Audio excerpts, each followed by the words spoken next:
28 February रोजी पवारपाडा तालुका साक्री जिल्हा धुळे येथील जिल्हा परिषद शाळेतील पवारपाडा येथील शिक्षक हे शाळेमध्ये आळीपाळीने शिकवण्यासाठी येतात, त्यामुळे विद्यार्थ्यांचं मोठं नुकसान होत आहे। याविषयी गावकऱ्यांच्या अनेक महिन्यांपासून तक्रारी येत होत्या। आज त्यांच्या सांगण्यावरून प्रत्यक्ष पाहणी केली असता खूपच भयानक परिस्थिती बघावयास मिळाली। तेथे गेल्यावर मुख्याध्यापक व शिक्षक दोघेही गैरहजर होते व विद्यार्थ्यांना त्यांनी राम भरोसे सोडून दिले होते। आदिवासी समाजातील येणाऱ्या पिढीचं भविष्य हे जिल्हा परिषद प्राथमिक शाळांमध्येच घडते, परंतु अशा ठिकाणी आदिवासी समाजाच्या लहान मुलांचे भविष्य धोक्यात जात आहे। अशा जिम्मेदार कामामध्ये कसूर करणाऱ्या शिक्षकांवर रीतसर योग्य ती चौकशी करून कायदेशीर कार्यवाही करण्यात यावी, असे निवेदन आप संदीप चंदूलाल भोये, महाराष्ट्र प्रदेश आदिवासी काँग्रेस प्रदेश सचिव, आप प्रेमचंद दशरथ सोनवणे, पूर्व राष्ट्रीय युवा अध्यक्ष आदिवासी एकता परिषद प्रमोद शिंदे, ग्रामपंचायत सदस्य शेलबारी तसेच पवारपाडा शेलबारी येथील पालक व ग्रामस्थ उपस्थित होते। रविंद्रभूमी महाराष्ट्र न्यूजसाठी अजय भरसट, धुळे। आपकी जय जोहार जिंदाबाद।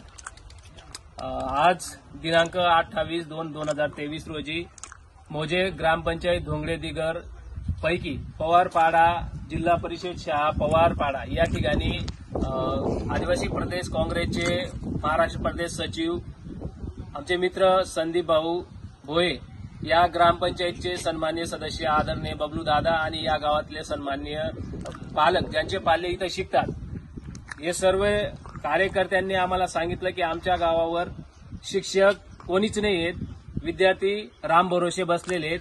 त्याच्यामुळे आम्ही इथं पालकांच्या तक्रारीवरनं आम्ही इथं जेव्हा प्रत्यक्षात बघायला आलो तर संदर्भित शाळेमध्ये 2 शिक्षक आहेत, माले मॅडम आणि शिंदे सर, आणि 4 वर्ग आहेत इयत्ता 1ली ते 4थीचे।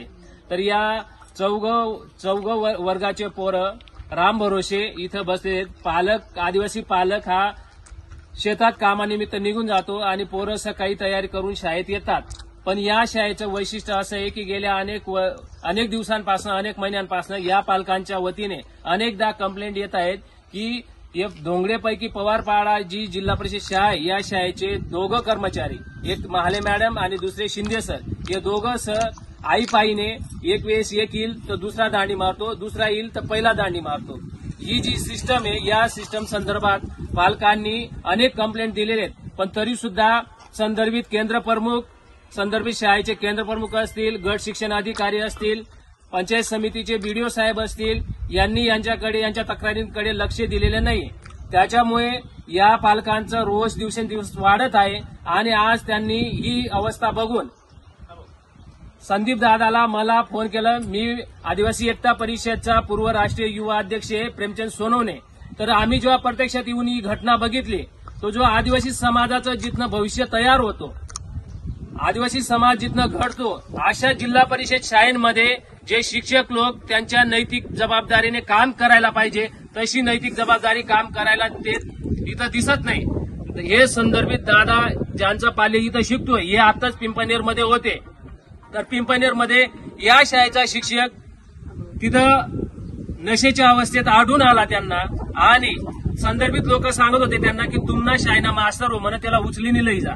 ही अवस्था शिक्षकांच्या बाबतीत जेव्हा ऐकायला येते तर आदिवासी समाज ज्याचं जेव्हा नुकसान होतोय, आदिवासी समाजाच्या पिढ्या बर्बाद ज्या होत आहे, याला सर्वस्वी जबाबदार या जिल्हा परिषद शाळेचं जे सिस्टम आहे, भोंगळ कारभार आहे, हे कारणीभूत आहे। त्याच्यामुळे या व्हिडिओच्या माध्यमातून साक्री तालुक्यातलं शासन प्रशासन आणि शिक्षण विभागाला मी आवाहन करू इच्छितो, तुम्ही आमच्या समाजाच्या भविष्यासोबत खिलवाड करू नका, आणि शिक्षक लोकांना सुद्धा हात जोडून कळकळीने आदिवासी बांधवांच्या वतीने विनंती परत सूचना करतो, जर तुम्ही तुमच्या कामात हलगर्जीपणा दाखवला तर येणाऱ्या दिवसांमध्ये तुम्हाला सुद्धा तुमची जागा दाखवण्यात येईल, एवढं मी बोलतो।